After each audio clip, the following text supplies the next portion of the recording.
Hey guys, I'm going to show you how to do several Excel functions.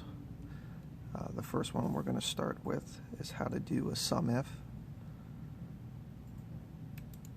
So there we want to calculate the total sum of individual part numbers. So here I'm just going to punch in SUMIF for the column title. Now the first thing I'm going to do is insert my formula by clicking on the Formula tab up on top. Insert function. And then click on my formula SUMIF. Now the first box is range. I'm going to click on the grid and then select the entire column of the item numbers I want totaled. The second box, criteria, when I click on the grid, I'm going to click on the first part number, and then the sum range, I'm going to select the entire column of the quantities I want totaled. So for here it will be column F, which is our remaining quantity column. And then if I click OK, you can see it's summed GA0007. Here, if at the bottom right corner I double click on the black cross, it's going to apply that formula all the way down. Now I can double check that work by sorting the item number. So for here at the top we have 3 different lines of GA7. If I highlight all 3 lines, I can see the total is 43. I can double check on the right. In fact, our formula is working correctly. 43 total for GA7. So no matter, even if these weren't in numeric order, the formula is automatically going to sum it in that column for that SUMIF formula that we wanted to set up. So a similar function is a COUNTIF. Say if I wanted to figure out how many different line items we had of each different part number.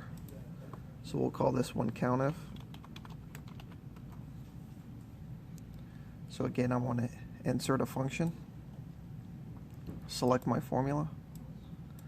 So this is actually a more simple version of a SUMIF. So for this one, again, I want to select the entire column of the item part numbers for the range, and then for the criteria I just want to select the first cell of that range. Once I click OK, you can see it gave me 3, and I can just, again, since I've already sorted the item number, you can see we have 3 different GA7 lines, and that formula is working correctly. Again, if I double click on the black cross at the bottom right corner, it's going to apply that formula all the way down. And then the last function formula I want to show you is VLOOKUP. Again, if I click Insert Function, I'm going to select my formula, VLOOKUP. So this has 4 boxes to select. So for the first box, the lookup value, I'm going to click on the grid and then select the first part number.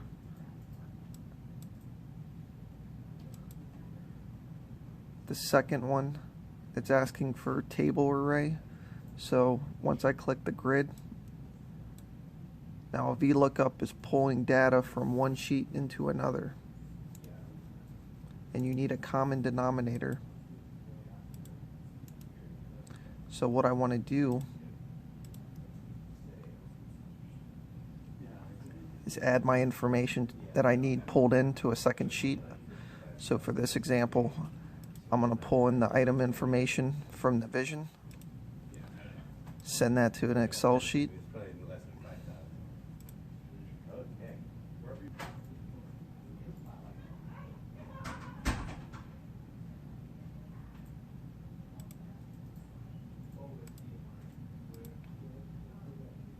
So I'm going to copy my data and paste it to the second sheet of my worksheet. For VLOOKUPs, again, always remember to keep them in the same format. So usually I just paste it as common values or text as a standard. That way there's no variances on the format, which could cause problems with your pulling in information for your VLOOKUP. But here on my first sheet, I have the item number. That's going to be my cross-reference on my second sheet, the item number. So again, for my description that I want to pull over, I want to insert function, select VLOOKUP. Again, the lookup value on the grid, I want to click the first part number. The table array, the second box, I want to click on the grid, and then I want to highlight all the columns on the second sheet. The third box, column index number, is asking what column number on that second sheet you want to pull over. So if I look on the second sheet, we want to bring over the item description, which would be the second column. So I would want to punch in 2 for the second column to pull over. And then the last box, range lookup, is always going to be false. And that's going to bring over that exact information from that second sheet. So if I click OK, you can see it pulled over the item description. So again, I just want to double click the black cross to apply that formula all the way down. We can do the same thing for the unit of measure.